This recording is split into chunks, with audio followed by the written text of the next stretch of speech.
Banyak orang bilang Natal tahun ini berat. Tapi apakah betul Natal tahun ini berat? Nah, karena itu mari orang renungkan apa yang dibilang oleh banyak orang tadi dengan membaca kisah Natal.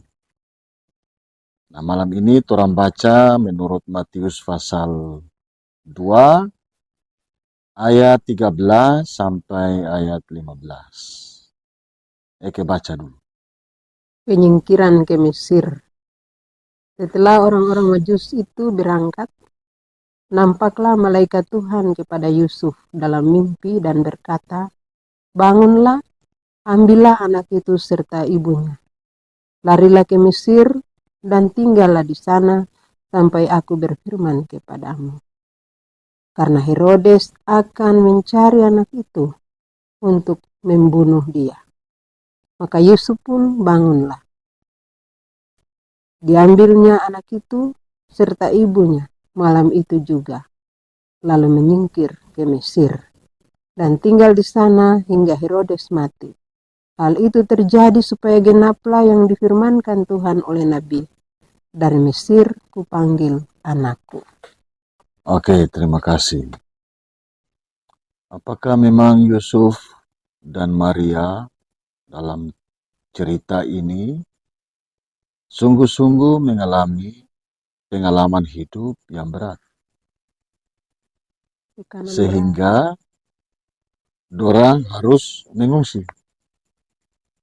Nah, kalau dulu tong ingat kerusuhan, mengungsi.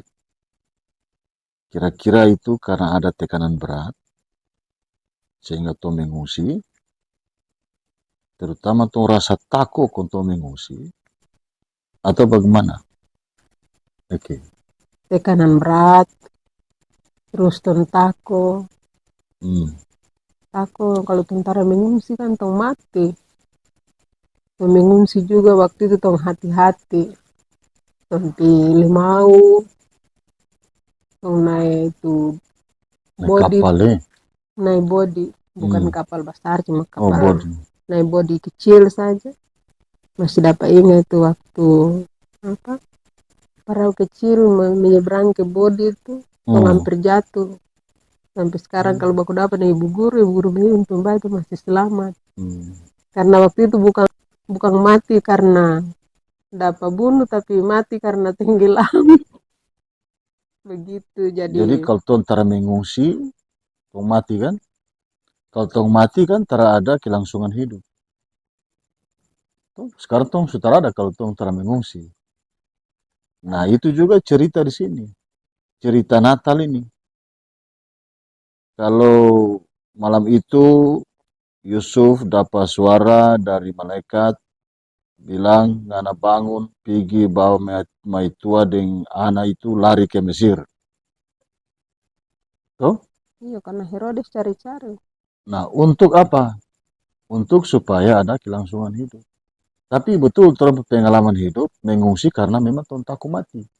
Takut mati itu karena orang takut akan hilang kelangsungan hidup. Kan begitu. Cerita ini kan menarik. Nah, sama dengan orang tadi ingat, orang banyak bilang, Pak, Natal di tahun ini banyak tekanan-tekanan sehingga berat. Nah, cerita mengungsi ke Mesir ini, toh, mengungsi ke Mesir ini kan sama dengan cerita Perjanjian Lama. Yusuf, Yakub, anak waktu itu DP saudara-saudara jual pada dia. Jual pada dia di Mesir, dibeli oleh siapa itu? Potifar. Oleh Potifar. Dari Potifar ke dia diangkat kan karena dia bisa menafsir mimpi Firaun. Lalu dia diangkat menjadi penguasa. Nah, suatu waktu kan di Israel terjadi bencana kelaparan. Lalu Yakub bilang, di Mesir itu kan banyak makanan. Mau dicari dulu makanan. Sampai sana kan baku dapat dengan Yusuf. Kan baku dapat berapa kali don tertahu itu Yusuf. Satu kali baru orang dapat tahu Yusuf itu dia Yusuf itu dulu tuh pernah jual kan itu don tako minta ampun tapi Yusuf bilang apa tara perlu ngoni takut tara perlu ngoni sesali janganlah bersusah hati dan janganlah menyesali diri karena kamu menjual aku ke sini sebab untuk memelihara kehidupanlah Allah menyuruh aku mendahului kamu. Kemudian juga dia pasal 50 itu kan dia papa semua mati Tarada itu dia papa sama mati kong dia don tako jangan sampai dia papa sama mati kong dia balas dendam. Tapi kan kemudian dia bilang, memang kamu telah mereka-rekakan yang jahat terhadap aku, tapi Allah telah mereka-rekanya untuk kebaikan. Dengan maksud melakukan seperti yang terjadi sekarang ini. Yakni memelihara hidup suatu bangsa yang besar. Jadi mengungsi ke Mesir itu untuk memelihara kehidupan. Kehidupan suatu bangsa. Bangsa yang besar. Gitu. Jadi ini bukan cerita tako. Cerita rancangan Tuhan. Cerita tentang Tuhan yang jago merancang kehidupan. Jadi tadi orang mulai dengan orang hidup yang berat, tidak perlu takut karena Tuhan itu bisa merancang sesuatu yang baik untuk memelihara orang kehidupan. Ya orang waktu di pengungsian kan selalu dapat kasih kuat bahwa rancangan Tuhan itu indah.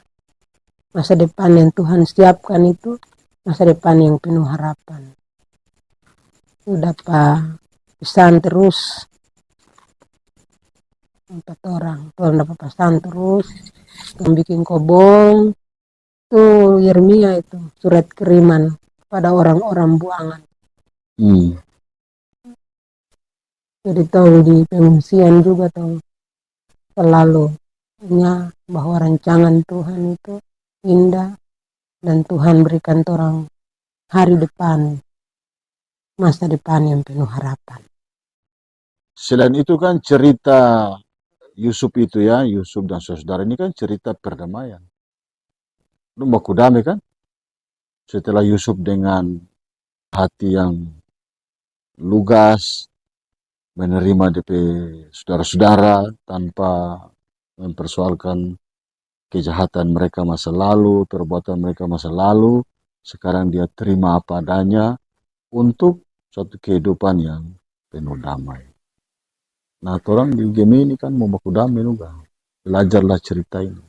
Jadi cerita Natal di Mesir itu banyak maknanya. Pertama, tentang keberlangsungan kehidupan. Kedua juga tentang hidup yang penuh damai. Karena rencana si Herodes ini ingin membunuh. Ini kan nanti di ayat berikut kan dia bunuh anak-anak itu. Anak-anak yang 2 tahun itu. Dan ini penuh dengan kekerasan, konflik dan kekerasan. Yusuf dan Maria, bayi Yesus, mengungsi ke Mesir itu untuk sebuah tindakan perdamaian bagi kehidupan mereka dan keberlangsungan. Sekalipun setelah itu memang Herodes melakukan kejahatan itu. Tapi Yusuf dan Maria dan Yesus bisa selamat oleh karena sebuah rancangan desain yang Allah lakukan dalam kehidupan ini. Nah, cerita-cerita hebat tentang Natal ini bukan saja tentang mengungsi ke Mesir. Cerita hebat bagaimana Maria bisa menerima tanggung jawab sebagai seorang ibu walaupun masih perawan, belum menikah. Juga Yusuf yang masih awal ingin cerai tapi batal. Ini cerita-cerita hebat.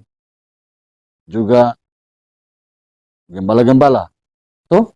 Ya, tapi di akhir cerita tentang gembala itu kan kehebatan Maria itu juga jelas. Maria bilang, tetapi Maria menyimpan semua perkara itu di dalam hatinya dan merenungkannya. Itu harus, ibu-ibu itu harus belajar. Segala perkara itu harus renungkan. Seperti Ibu Maria. Dan aku ini hamba Tuhan, ini para pelayan-pelayan juga. jadilah padaku menurut perkataanmu. Ini sikap si orang hamba Tuhan. Toh? Juga gembala-gembala. Gembala-gembala ini kan orang kecil, orang hina, yang tidak bisa bersuara. Yang dong bilang itu pasti orang tidak percaya. Tapi dong berani. Ini cerita hebat. Dorang punya kabar itu beresiko orang tidak dengar. Tapi ternyata tersiar di seluruh Yerusalem sampai hari ini. Ini cerita hebat. Cerita hebat yang lain tentang para majus. Dapa ini majus-majus ini kan selain juga ahli bintang, dorang ini juga raja dari timur. Aku dapat dengan Raja Herodes, Herodes bilang unipi dulu, lihat pula nanti kasih tahu kita. Ternyata dorang diberi satu pandangan baru. Setelah melihat seorang raja damai, mereka kemudian punya perubahan yang terjadi dalam pandangan, tidak bertemu dengan Herodes sebagai raja lalim, tapi kemudian pulang ke negerinya melalui jalan lain. Kenapa? Karena sudah bertemu dengan raja damai. Ini juga cerita hebat yang ada pada peristiwa Natal. Jadi, walaupun orang punya pengalaman-pengalaman berat dalam hidup ini, tapi orang melihat kisah Natal itu kisah tentang cerita-cerita yang hebat, yang bisa memampukan orang untuk menghadapi kehidupan yang berat ini. Pikul beban yang berat ini, karena Natal itu menguatkan orang semua untuk melanjutkan orang kehidupan. Oke? Tapi kalau orang belajar tentang gembala tuh, itu orang tahu kalau Tuhan itu selalu memakai para gembala untuk mewujudkan rencananya. Mulai perjanjian lama, orang tahu Yakub itu gembalanya Laban. Kemudian Musa gembalanya Jitro. Kemudian Daud.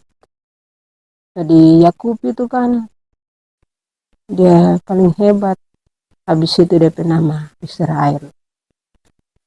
Bahkan Allah itu gembala agung. Itu jadi coba ya, itu Yakub itu Tuhan pakai DP nama serubah jadi Israel.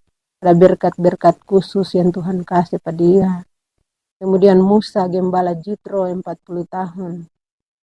Habis itu Gembala umat. Dia menuntun kawanan domba gembala Allah. Gembalan Tuhan pe gembala itu. Bukan. Tuhan pe domba tu Israel. Iya, kawanan domba gembalaan. Daud jadi gembala bagi kawanan Israel 40 tahun lagi padang gurun. Musa. Habis itu Daud. Bahkan Daud itu dia mengimani dalam Mazmur 23 itu Tuhan gembalaku yang baik. Kita baca ini, kita merenungkan kalau kita ini bukan gembala yang baik. Terjaga-jaga domba sampai sama dengan Tuhan gembala yang baik, karena tong ini itu cuma gembala-gembala kecil yang tara sempurna, nanti disempurnakan oleh gembala agung. Jadi kita bilang teman-teman majelis orang ini tuh antara yang cuma gembala-gembala kecil yang tara setia, yang selalu lalai dan petugas, tapi orang selalu memohon kepada gembala agung supaya ke depan itu lebih baik. Begitu. Jadi orang bisa tutup orang cerita bahwa walaupun orang punya beban hidup, ada kisah-kisah inspiratif yang menguatkan orang semua di cerita Natal, dan terutama sebagai perayaan khusus, orang punya gembala agung dalam diri Kristus, dan sebagai gembala-gembala kecil, teruslah memberi semangat kepada semua warga jemaat, terutama di tengah-tengah hidup yang katanya sangat berat ini. Sampai jumpa. Tuhan Yesus memberkati.